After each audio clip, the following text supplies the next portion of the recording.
Et Paris qui va retenir son souffle toute la journée. Oui, avant le match du Paris Saint-Germain ce soir contre Arsenal, demi-finale retour de la Ligue des Champions et donc rendez-vous crucial pour un football français en pleine recomposition.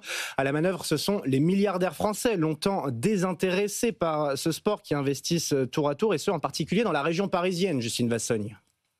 En quelques jours, le football français a changé de visage. Mercredi dernier, Xavier Niel devient actionnaire du club de National 2 de Créteil. 2 jours plus tard, la famille Arnaud célèbre la montée en Ligue 1 du Paris FC qu'elle vient de racheter.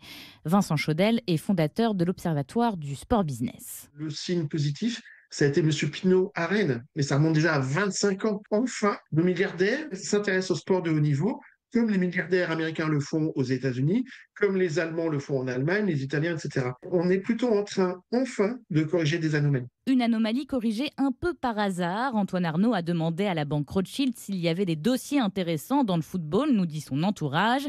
Au même moment, Pierre Ferracci a mandaté la banque pour vendre le Paris FC. Pour la Ligue 1, le club va tripler son budget à près de 100 millions d'euros, presque 10 fois moins que le PSG. Avec l'US Créteil, Xavier Niel, par ailleurs compagnon de Delphine Arnaud, joue encore dans une autre dimension. C'est très intéressant cet investissement-là. Il y a un comédien canadien qui a racheté un club en Angleterre qui s'appelle Wrexham.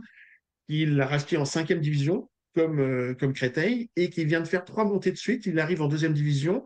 Il l'a acheté pour 2 millions de dollars et ça vaut aujourd'hui 100. S'il faudra encore attendre pour avoir 3 grands clubs dans la capitale, dans l'entourage de la famille Arnaud, on se félicite déjà de voir affluer dans le football des investisseurs français.